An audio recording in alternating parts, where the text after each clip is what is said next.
Angel Amy is going to help me with this interpretation of my 20-minute long piece of music called Ode to Keith Emerson, Part 3.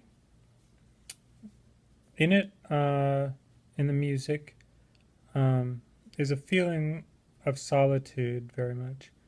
And this links to Emersonian kind of ideas of solitude, how he would write whim above his doorpost so that his family didn't disturb him while he was reading. He really loved solitude a lot, as with his friend Henry David Thoreau. Also in that time period, Whitman talked about the thrush bird being a solitary singer of Alabama. Actually, the mockingbird being a solitary singer from Alabama.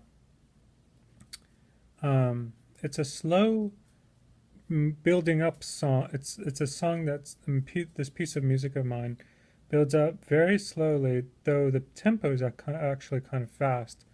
But when I think of solitude and a slow building up, I think of lovers being set up together. It takes some time, and this happens in William Shakespeare's play Much Ado About Nothing, where the friends of Beatrice and Benedict set them up together so that they can eventually become married. They don't like each other at first, but they get set back up so that they like each other. Then from this music, I'm taking a sense of calm and peacefulness. The calm goes along with Shelley's poem, The Two Spirits in Allegory, in this sense. With the calm within and the light around, and night becomes day, or night is coming. With the calm within and the light around. There's the idea of peace too, with Leo Tolstoy, when in his book War and Peace. So I wanted to just bring in that I sense of like calmness and peace. In Tolstoy's, the peace part in Tolstoy would be after the burning of Moscow, when the families are settled with each other peacefully, in anxiety too, but it's more peaceful than being stuck there in the city where it's burning.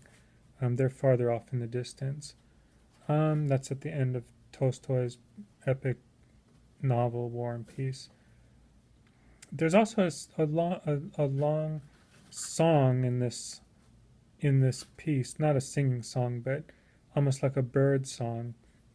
And this relates to Whitman's two birds he has, or three, the hermit thrush and the mockingbird, both of which, one sings a sad song and one sings a happier song. But then the one that's happy sings a sad song after it finds out that its mate is lost and it will never return into the nest where there are some eggs laid.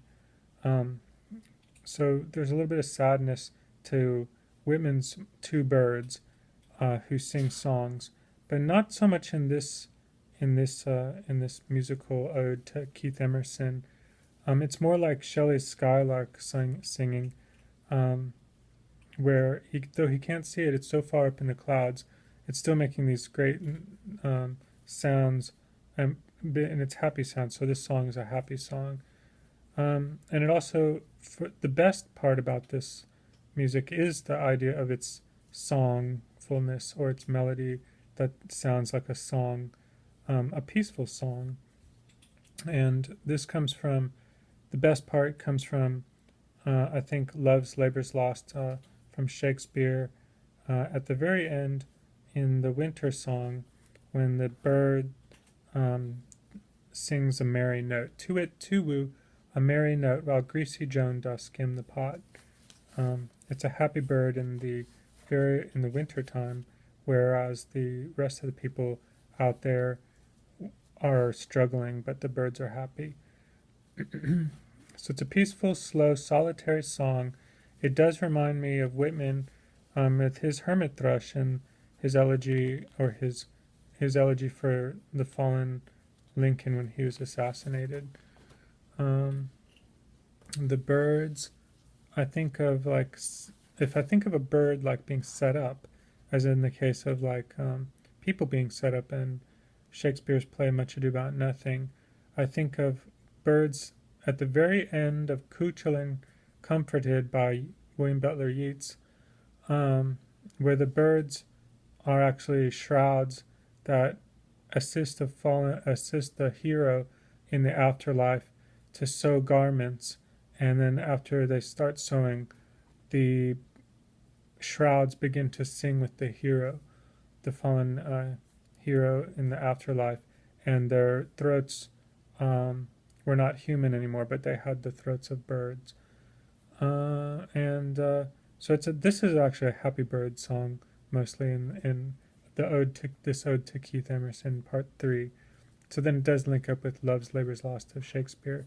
The happiest bird, to wit, to woo, a merry note.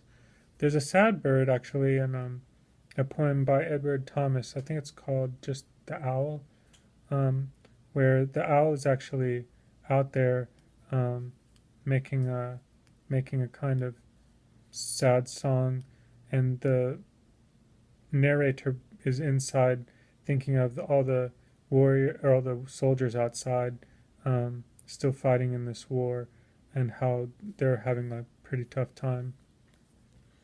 But this is happier music, more of a morning kind of music, I would say, like in the time period of the morning. So it's like a setup of the lovers to become married. It's kind of like has like a joy, even relating to William Blake's infant joy, a baby that's just 3 days old. Or it could relate to Wordsworth, his great ode, Intimations of Immortality, Recollections of Early Childhood, where the bird sings a joyous song and feels the gladness of the May. And finally, this might relate to one of Shakespeare's songs, in the bird sense, or the springtime, the only pretty ring time, when the birds do sing, hey ding-a-ding-ding, sweet lovers, love the spring. So that's pretty much my interpretation of my own piece of music, Ode to Keith Emerson 3, and Amy helped me with that one.